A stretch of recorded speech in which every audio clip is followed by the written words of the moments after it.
Scotty here, and I wanted to come in to celebrate my 3 years sober. So 3 years no beer for me today. Seems absolutely bonkers, to be fair, and it feels very different to the other milestones that I've hit. The big milestones like the 1 year no beer. Obviously that were fantastic. I had been at that point before, and I drank on day 366 because I thought I could moderate.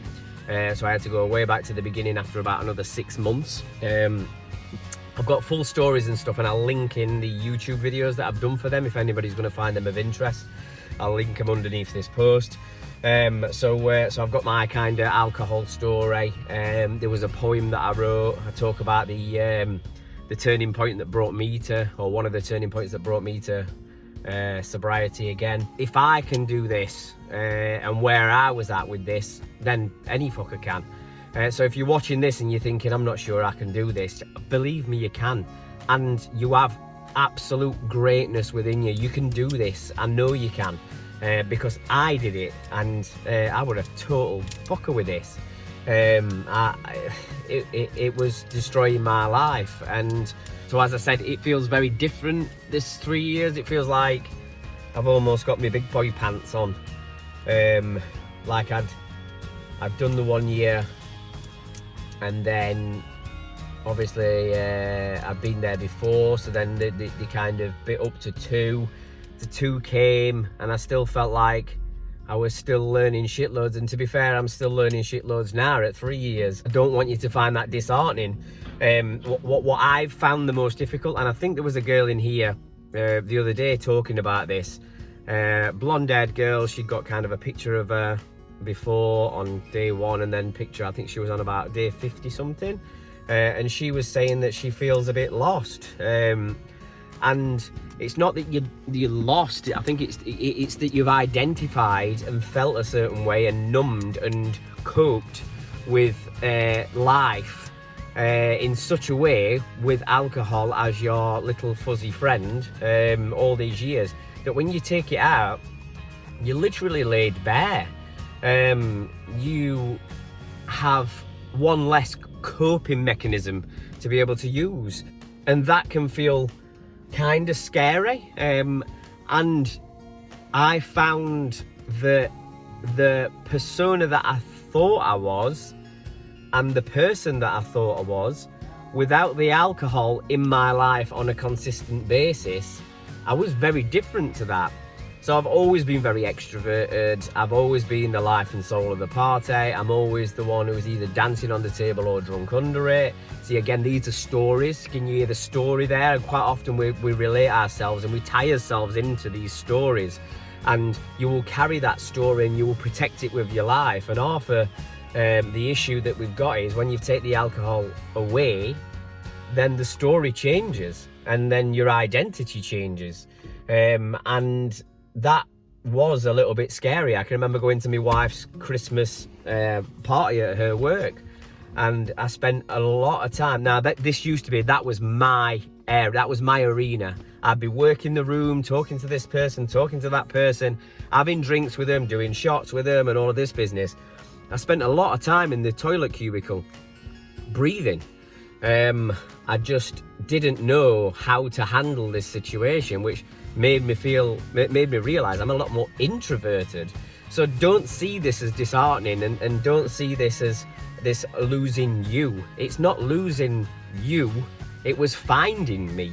It was finding the real me. When you strip away the layers and you get to the core, you find who you really are, the real person. And it takes a little bit of time to get used to that, and I'm still getting used to that.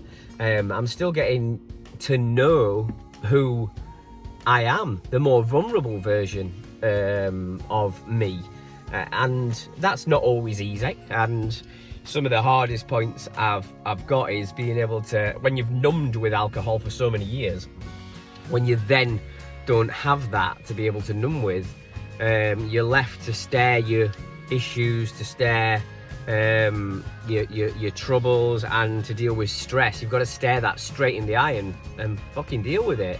You can't run away anymore. And that's probably one of the hardest things that I've found on this journey, yet the most rewarding one. It's building this strength within me. It's building this strength of character that is gonna carry me through for the rest of my life.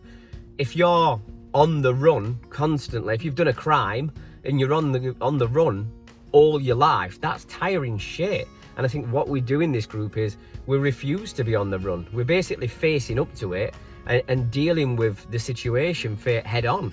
This is a life-changing journey that you're on. This is something that's going to be able to enrich your life for the rest of your life, and not only your life.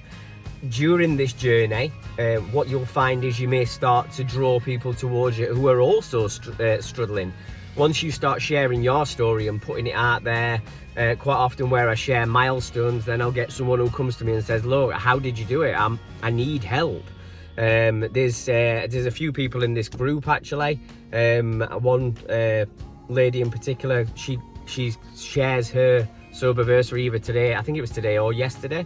And so she's 1 year alcohol free.